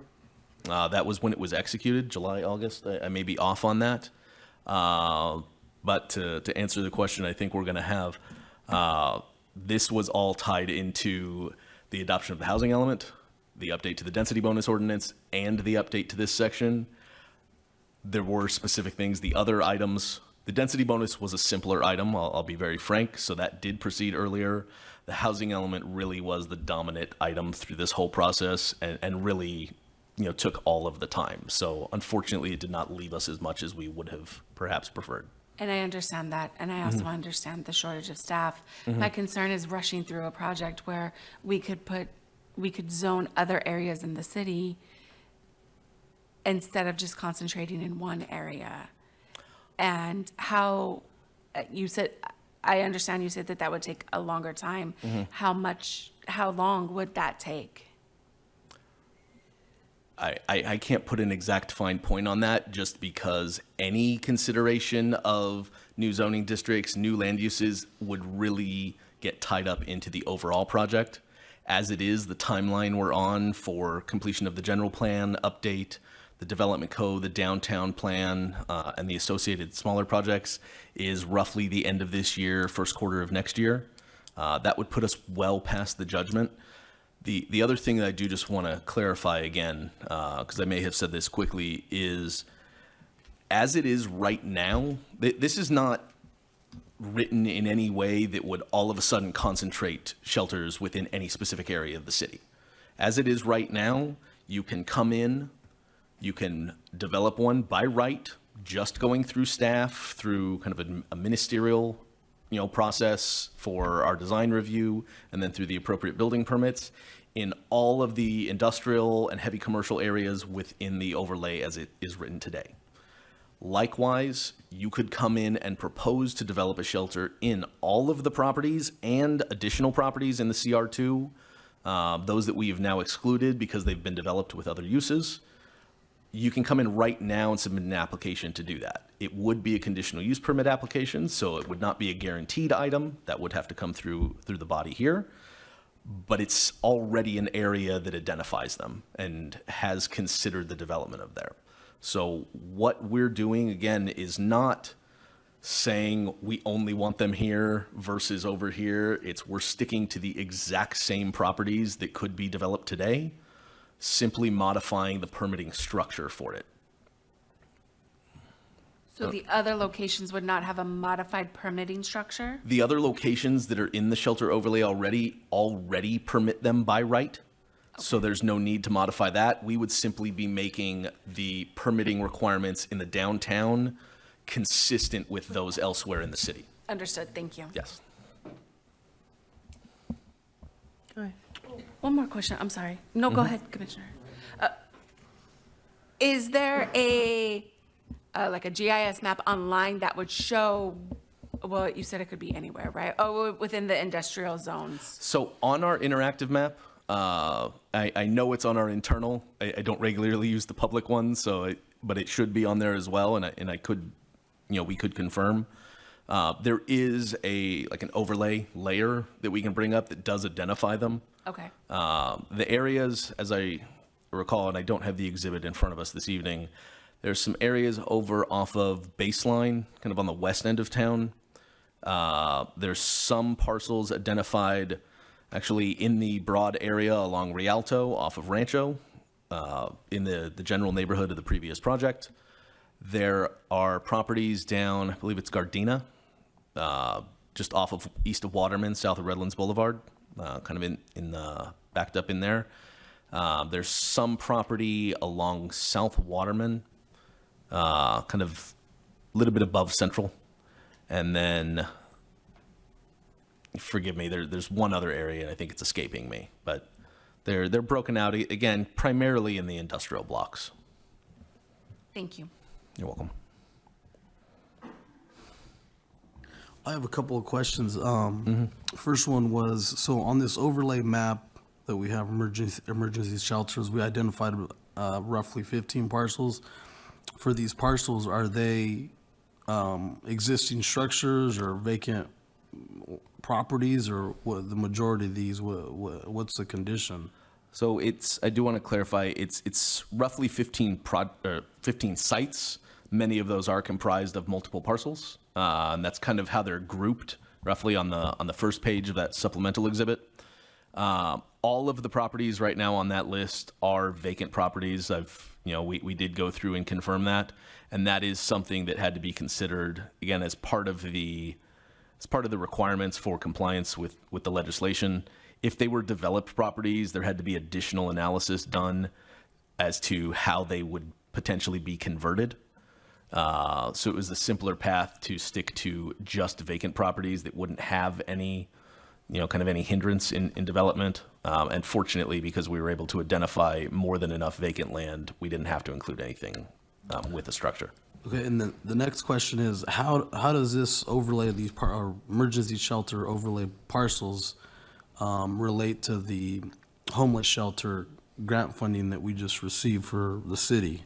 Is it related to this emergency shelter as well, or is it separate? So none of the properties, I know we have the Lutheran Social Service site that was just recently approved. I believe that was just at our last DERC meeting. That property is a separate matter that is not within any of the parcels identified here.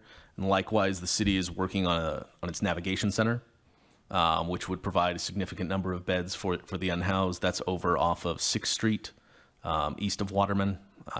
Forgive me, I don't have the exact address this evening. It's over at the old School of Hope property. That property is also not included in this overlay, but as I was mentioning earlier, when those do come online, I believe that's, kind of the next, I believe the Lutheran site is roughly about a year out, and then the navigation center will be a little longer than that.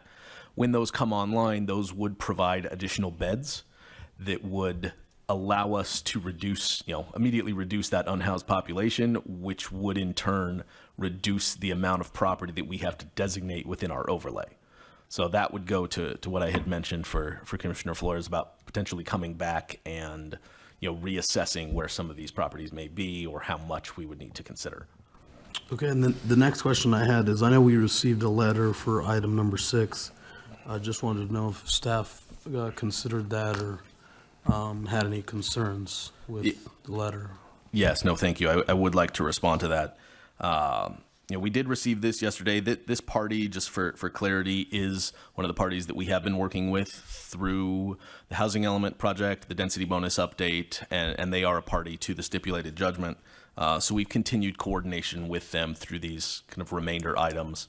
The concerns that are in there, they break it down into 2 parts. It's, I believe, the second paragraph of the letter. They reference 3 government code sections. Those sections are, I won't get into the specific wording on them, but those are the sections that identify the requirement for properties that allow for residential use, which we have identified, because the CR2 does allow multifamily and mixed use with residential. Those are the ones that establish the requirement of the minimum area of 200 square feet per unhoused person. And the last one is that they have to be those vacant sites. All of that has been considered. It was all included in the staff report. It's on page 3, I believe, of the staff report in the analysis. At the time that we provided, we did provide some of the materials for this item to this group before this meeting. At the time we did, they had just been given the exhibits. The staff report was still being prepared, so the specific outline wasn't clear. That has since been provided to them earlier today, so we believe that addresses their concerns. The second issue regarding the standard for the maximum number of beds. Yes, the way that we have crafted it is that the maximum number of beds, or the maximum occupancy, if you will, of any facility would be determined by the building and fire codes. There was a question in there about putting a specific number, and the explanation that we did provide, and would like to clarify for the body this evening, is that these are all different size properties. They would potentially have different types of structures, different size structures on them. Without knowing how big a facility would be, we wouldn't be able to immediately dictate the number. If we did, it would just be an arbitrary number that we decided we like this many people, at a given property. What we've elected to do instead, to make it simpler and to make it less of frankly, a discretionary consideration, is just to adhere to the building and fire code. So depending on what type of facility they propose, as long as they meet those objective code requirements, that's how many people they would be able to house there. There would be no additional consideration coming specifically from staff. And as far as referencing the specific section, that was a deliberate choice because as we've seen in other items and other places where we do reference the building code within the development code itself, we typically don't call out a specific subsection of a separate code. We generally also try to avoid that, as we can with, the government code, or putting, specific language out of another document in there, because anytime that changes, and we know the building and fire codes, change on a regular cycle, if for some reason something changes, then that immediately makes that section in our development code incompatible. It can render that invalid. So we try to keep it a little as simple as possible, and then the standard, whether we put it in the development code or not, the standard exists, in a very clear way within those other documents. And then just my final question. So this emergency shelter overlay is I'm going to call it a preliminary plan, proposed overlay, if you will. And then we said it's going to get finalized at a later date. Is that what I'm understanding? No, what we have proposed, and should it proceed through the commission and then through those two council meetings I mentioned, that would be a formal overlay. It would be adopted. It would be part of our code, 30 days after that formal adoption by the council. What I would look at this, and I think the way I was trying to describe it earlier, is this is a little bit more of an interim solution. So it would still be official, enforceable. Should this be adopted in this way, if somebody came in on an appropriate property, they would be permitted following the specific development standards and the specific permitting structure to develop a facility. But it is a little bit of an interim solution because there are so many other things in flux with the larger updates that we're doing that we will need to come back and do some additional consideration, possibly update it in different ways, maybe identify different properties. The permitting requirement, just to be clear, the by right allowance and the development standards, those are out of state law. So wherever we identify them, they will still have to follow that exactly as it's written. There won't be the ability to come in and put additional standards on it or say, no, we want to require this permit. If we wanted to require it in a more intense permit, the proper conditional use permit, if you will, that would have to be on property that exceeds the minimum that we have to identify. But as I said, when we do go through and do that, because all of our zoning districts are going to change quite, it's anticipated they change quite significantly, especially in the downtown area with the specific plan coming, that we will have to come back through that larger update. So it'll be incorporated in that, and we'll provide additional. Thank you for that. And then just the last question. So are developers, builders coming in and into different cities, or can you provide an example from another city what they're doing? Are they coming in and saying, hey, we want to build an emergency shelter or homeless shelter within your city, or how are these projects funded? Or I can tell you, to be honest, I don't have an answer for you other than those two projects I mentioned. In my time with the city, which is just over 10 years now, on any of these shelter overlay properties within the downtown area, anything like that, we haven't had any private parties come in to develop one. The ones that have come in and have only really started to ramp up here in the last couple years have been those that are partnering with the housing department or the housing division of our department. And typically, the funding on those, a lot of it for this type of thing, a lot of it does come kind of through state funding or different grants. But I wouldn't be able to speak too specifically about that. That would be something I would have to confirm with housing. Thank you. Appreciate that. Go ahead. One more question. Earlier, we had talked about these properties, and you said some are city-owned and some are privately owned. That's correct. Properties. Should have those property owners or the surrounding property owners been notified that this process is going forward and have an opportunity to talk to the Planning Commission if we're making a decision on these properties and zone changes? So again, with the way, because this is a legislative item that does affect, a significant portion of the city and affects the code, which then affects the city at large. This is done just as a standard through a display advertisement in the newspaper. It's a little bit more of an enhanced process from the normal ad we do. And in these situations, because there are so many properties involved, we don't send out specific mailers. That being said, what I would want to just emphasize one more time is we're not changing, there is no zone change to the property, to any of these properties. They are CR2 yesterday, they will be CR2 tomorrow, whether or not this happens. And the shelters are already permitted there. If we go to our development code right now, you look, commercial table, emergency shelters, CR2 zone, they're permitted. The only thing that we are changing for today aside from, some of the specific development standards, is that they would now no longer require the conditional use permit. They would just require the ministerial approval through the department. They would, for these specific properties, they would no longer come through the commission. But there is no, similar to the way we did it with the, I'll compare again to the zone changes or the zoning updates we did for our arena. None of those properties, well, some of them did change a little bit, but it was simply to enhance what was already allowed there. You could already build multifamily. We did those changes to allow for more units of multifamily. So there wasn't any specific land use change. There wasn't any, anything being taken away from any property owner's rights. They were maintained effectively the same. That's the intent through this. So the uses, again, they exist on the table. They will exist where they have. It's simply when somebody comes to the counter and they say, what type of application do I need? We now provide them an administrative process versus the conditional use process.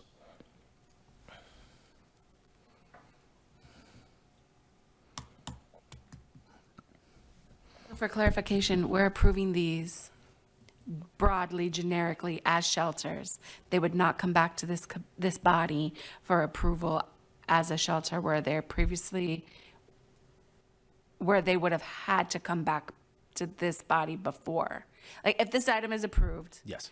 we won't approve them as shelters For these specific for these parcels, properties, right? yes, because state law does now require that they are a by right approval. Got it. We would be prohibited from requiring a conditional use permit. But just to clarify the other part of your question, all we're doing this evening is approving or recommending approval of the mechanism with which we could allow them. It's not it's not approving anyone other uses that are permitted on any of these properties. Somebody could come in, as we had tonight, we had discussion about several new developments, one of which was in the downtown. Something like that could still come in on one of the properties, or something could be vacant, or, they could do a number of other things. It's not approving the specific development this evening.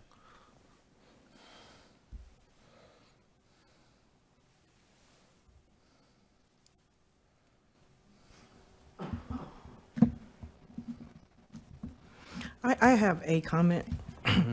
This is the third or fourth item that has a tight timeline and didn't have time to come back and forth. We need to have it done now or we're going to be out of compliance with the state. Do we have other projects that we're expecting this tight timeline and we don't have time to really consider anything? I can say this is our final item our final immediate item for compliance with that stipulated judgment. And that's really been the only thing that's been driving the timelines on all of these projects. There are other items within it, but they're more, consistency with kind of annual reporting and other things that we do, which are more staff level items. As far as amendments to the code or any other, code or general plan, anything like that, this would be the final one. And the main reason that we fell behind was because, we've had time to do it and we couldn't. Staffing shortages is part of it. I wouldn't say we fell behind on anything, but certainly, without kind of beating the same drum over and over, staffing did contribute to this. Through this process, I can tell you with the housing element and with these associated projects, there has been myself and our director, who is no longer with us. And the pressing, all of these items being urgent, but the fact that we were already at, I think by the time we adopted the housing element, we were just about 2.5 years late. That was a much more pressing matter, and the way that the judgment was put together had, here's a first deadline, for this item, and then there are other items by these dates, so we did have to work sequentially. And given the fact that we did have limited resources, we could not work on all items at the same time. All right, just want clarification for the Yeah. public too. All right. Do we have any other public comments on this item? No. I got something real quick.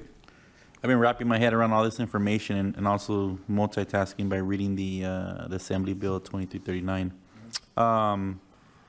From what I'm gathering, it's basically identifying the emergency shelters as a permitted use rather than a conditional use. And then the other thing that's a bullet point on the actual Assembly Bill that was given to that was sent by the state to the planning directors, is that the local government, which would be here staff, to demonstrate the adequacy of sites identified to accommodate emergency shelters. And in a statement you mentioned, some of the sites were reviewed. Well, we looked at every one of the parcels that are included. I can say I did personally. And the adequacy of them, I think the section you're specifically referring to, unless I'm mistaken, is, referring to the total area that we need to be able to provide to account for that unhoused population. And that's what was done with that 1,017 unsheltered, the 200 square foot, identifying the 4.67 acres, and then finding that we had 8.9 that we could dedicate for this purpose. Yeah, I think what I'm also reading is zone for if there's a vacant site zone for non-residential, but also allows residential development, there's amenities near it. Correct. Yeah, you're referring to subsection H, I believe it is. Subdivision A4. I Government believe code. we're in 4A or 4H, or little a4 and then a big H. That identifies that we did have, as you mentioned, there are 3 options for how we could identify properties. One was vacant sites zoned for residential use. That would be exclusively residential properties. And given the concerns that have been addressed and staff's concerns, we didn't want to move too quickly without proper consideration into our existing residential neighborhoods or existing, residentially zoned neighborhoods. The second one, which is what we did look at, was the vacant sites zoned for non-residential use, which would be our CR2 zone that allow residential development. And what we looked at as far as the number of services, being that they're within the downtown, there are already, the typical resources that you would look for. We do have the transit access. We have, the other agencies that would generally service the unhoused population. So we believed that those properties met that threshold as far as, availability and access to those needs. Thank you. Mm-hmm. Do we have any more public comments? If not, we will now close the public hearing. And I need a motion. I move to approve Development Code Amendment 24-02. Second.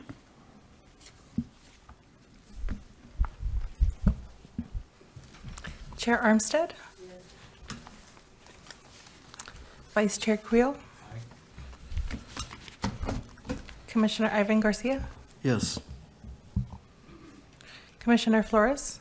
Yes. Commissioner Sherrick? Yes. And Commissioner Orlando Garcia? Yes. The vote is unanimous. All right, thank you, everyone. We are now, are there any non-public hearing items? I guess, yeah. Any commissioner reports or announcements? I just want to confirm the tour or the museum tour is still Thursday? 10 a.m.? Thank you. Okay, and now we're adjourned. The next regular meeting of the Planning Commission will be Tuesday, April 9th at 6 o'clock. I would like to make a comment before we Okay. adjourn, or a question. Is there any update on the property that's been demolished over here at the Carousel Mall? Yeah. So at this time, I don't have any update available for that. I know that is working through the process, but I say humbly, at levels above my grade.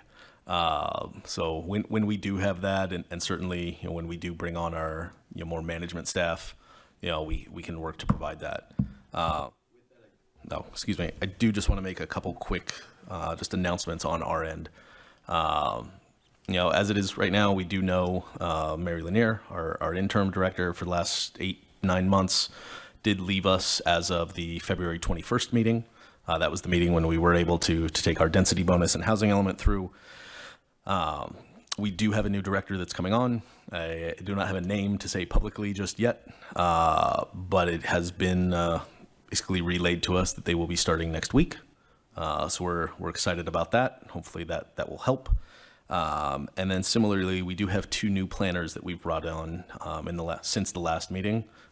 They have taken time out of their day to sit through the meeting here with us. I just kind of want to introduce them. We have George Velarde.